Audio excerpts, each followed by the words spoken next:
बिस्मिल्लाहिर्रहमानिर्रहीम। अस्सलाम वालेकुम नाज़रीन, मेरा नाम है डॉक्टर तारिक इकबाल। आज हम बात करेंगे जो अक्सर लोगों को शिकायत रहती है डकार की।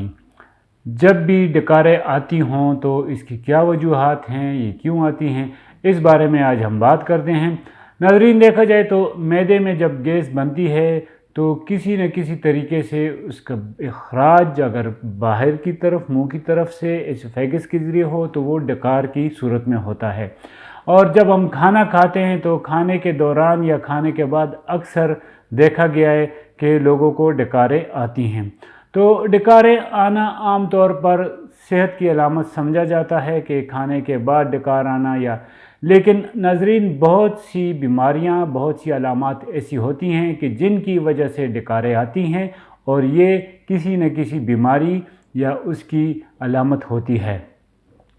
इस तरह हम देखें तो अक्सर खाने के बाद हमें हल्क से मैदे तक जो खुराक की नाली है, जिसे को हम एसोफेगस कहते हैं,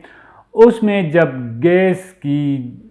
बनती है गैस, या उसमें गैस जमा होती है, गैस की जो उसमें मकदार हो वो खारिज होती है, तो डकार के ज़रिए होता है। तो इसी तरह हम समझते हैं कि ये मामूली सी गैस है और डकार के ज़रिए हमारा उसका इखराज हुआ। ऐसी सूरत में हम इत्मीनान महसूस करते हैं और देखते हैं कि ये बंदा सेहतमंद है।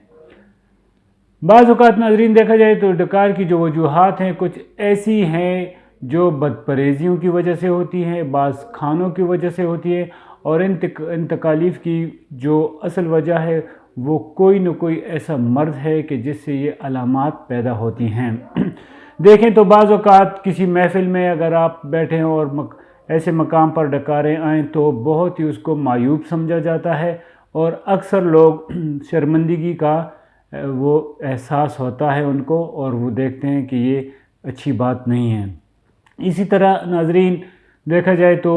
हम लोग जो इसकी वजूहात हैं उसकी तरफ कभी तवज्जो नहीं देते, और बहुत सी ऐसी अलामात हैं जो मैदे की हैं, जिसमें एसोफेगस में इन्फेक्शन हो, हल्क में सांस की नाली में इन्फेक्शन हो, तो बाज़ औक़ात इनकी वजह से भी डकारें ज़्यादा आती हैं। या मैदे में गैस बनने के साथ साथ कुछ इस तरह के अलामात पाई जाती हैं जिसमें मैदे की तकालीफ़ ज़्यादा हों और उस वजह से भी डकारें आती हैं। या मैदे में या पेट में या एसोफेगस एरिया में जो गैस बनती है तो उस वजह से भी डकारें आती हैं।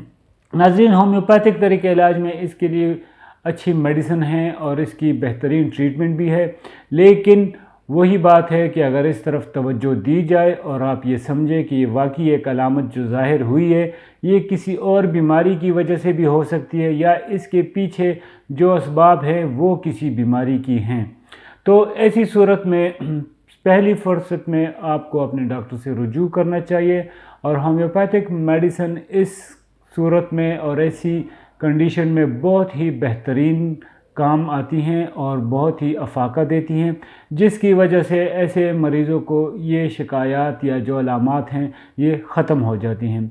गुलज़ाई होम्योपैथिक क्लिनिक हमेशा से आपकी खिदमत में रहा है, और ऐसे कई मरीज़ और ऐसी कई बीमारियां जो कि अक्सर देखी गई हैं कि जिनको डॉक्टर कह देते हैं कि लाइलाज है और कोई रास्ता नहीं, तो होम्योपैथिक तरीके इलाज में और गुलज़ाई होम्योपैथिक क्लिनिक में इसको शफा मिली है अल्लाह की तरफ से। नाज़रीन, ऐसी सूरत में जो अलामात हैं उनकी ज़्यादातर जो असबाब हैं वो हमारी खुराकें भी हैं, जिनमें फ़ास्ट फूड, जंक फूड और ऐसी बहुत चटपटी ग़िज़ाएँ जो कि हम शौक़ से खाते हैं, तो उनकी वजह से भी मैदे में या एसोफेगस में ऐसी तकालीफ़ का जो पैदा होना है वो होती हैं कि जिसकी वजह से डकारें आती हैं और इंसान बहुत ही मुस्तरब रहता है। ऐसी सूरत में काफ़ी हद तक बेआरामी,